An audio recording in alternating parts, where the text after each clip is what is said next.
All right. Big question. What's the if two dogs get together, say like a golden retriever and a chihuahua, they get together, what happens? They fight. No, like if they have sex. Golden chihuahua. A golden chihuahua, right? A golden chihuahua? All right. If a pit bull and a Rottweiler get together, what happens? They have sex. A pitweiler? All right. So they're all still dogs, right? No matter what, you put them together, what comes out? A dog. If they put out a cat, then that's a cat dog. We just had a cartoon about that, right? All right. So with that, that's kind of like the background. Racism. What is that? How does that come about? What's a race of people? If I'm human and I got together with you, so I'm a male, you're a female, and I'm like, all right, we're gonna have some sex. Yeah. And we produce a child, then we still produce a child. It's a human child, right? It's a human. All right, so where did this concept of us being different come from, where we're not, in fact, human? Can you tell me, does anyone know what the term lynching means? Yes. Right? Do you know where that came from? Back in the day, yeah, slave. It's actually a person. His name was Willie Lynch, and Willie Lynch was a slave owner from England, and he had some very choice words. It didn't just stop at hanging niggas in trees. It was something a little more serious than that. And I'm gonna read you a letter that he wrote back at this time. It's called the Willie Lynch, or The Making of a Slave. Gentlemen, I greet you here on the bank of the James River in the year of our Lord 1712. First, I shall thank you, the gentlemen of the colony of Virginia, for bringing me here. I am here to help you solve some of your problem with slaves. Your invitation reached me on my modest plantation in the West Indies, where I have experimented with some of the newest and still the oldest methods for control of slaves. Ancient Rome would envy us if my program is implemented. As our boat sailed south on the James River, named for our illustrious king, whose version of the Bible we cherish, I saw enough to know that your problem is not unique. While Rome uses cords of wood as crosses for standing human bodies along its highways in great numbers, you are here using the tree and the rope on occasions. I caught the whiff of a dead slave hanging from a tree a couple miles back, and you're not only losing valuable stock by hangings, you are having uprisings. Slaves are running away. Your crops are sometimes left in the fields too long for maximum profit. You suffer occasional fires. Your animals are killed. Gentlemen, you know what your problems are. I do not need to elaborate. I am not here to enumerate your problems. I'm here to introduce you a method to solve them. In my bag, I have a foolproof method of controlling your black slaves. I guarantee every one of you that if installed correctly, it will control the slaves for at least 300 years. My method is simple. Any member of your family or your overseer can use it. I've outlined a number of differences among the slaves, and I take these differences and make them bigger. I use fear, distrust, and control, and envy for control purposes. These methods have worked on my modest plantation in the West Indies and will work throughout the South. These methods take this simple little list of differences and think about them.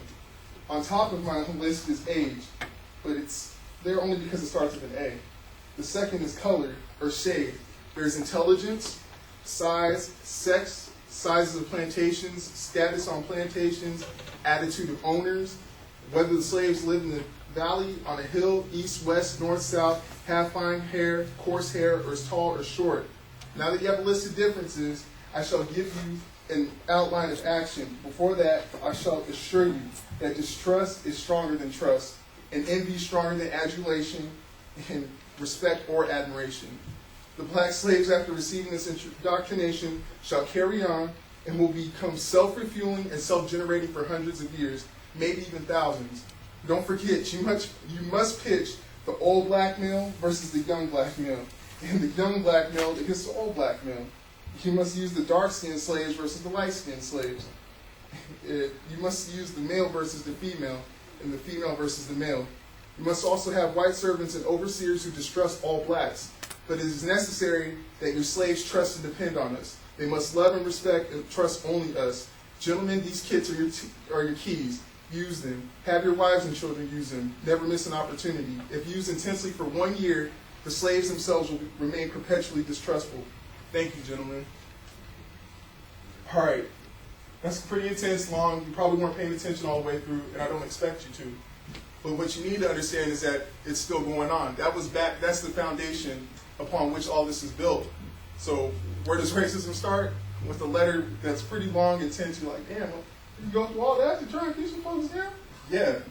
And we can act like it doesn't happen anymore and pretend that it doesn't happen, but if it's there, it's still happening, right? And so that's the foundation.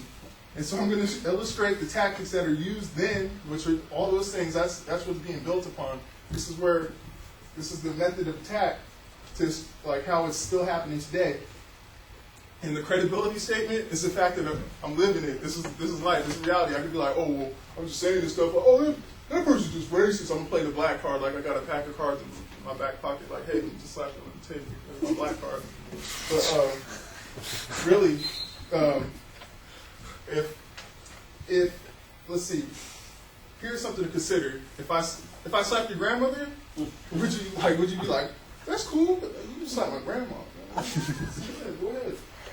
Like, all right, would you forgive me? If I slapped your grandma, if I slapped your grandma, would you be, that's cool? Oh yes, I'll give you money. You'll give me money for slapping your grandma? Very lonely. Oh yeah? All right. How about if I kidnapped her? Huh? If I kidnapped her? Care. You don't care about your grandma? All right. What about my mother? How about you, Jeremiah?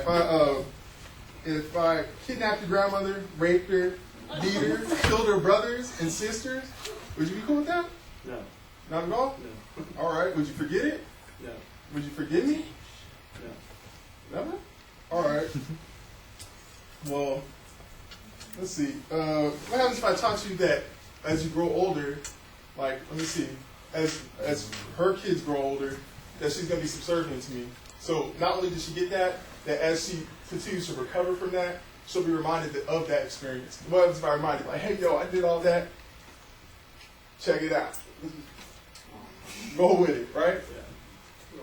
By the time you get to, all right, that's subconsciously what's happening. By the time you get to the 3rd grade, a young black male, if he doesn't learn how to read, prisons are built and designed for them to be there. Like, if you can't learn how to read by the time you're in the 3rd grade, hey, guess what? We built that prison because you're gonna be there if you don't learn how to read, right? And coincidentally enough, the 3rd grade is the exact same time you learn about slavery. So why am I gonna want to sit there and learn about slavery or want to learn how to read if you're gonna teach me about slavery at the same time? Let's see.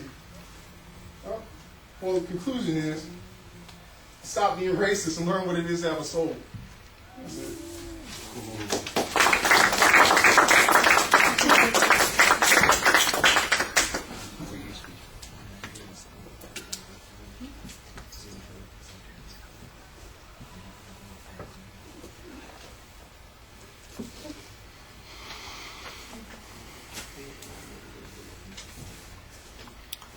All right, Ook, what did you think?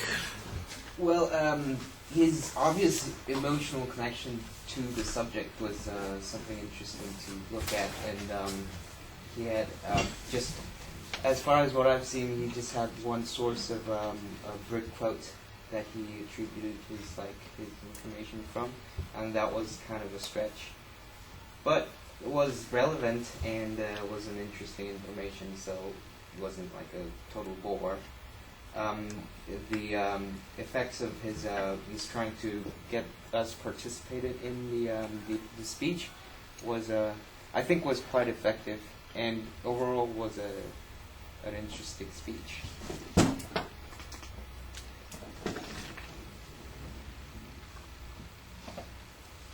Over. Thank you.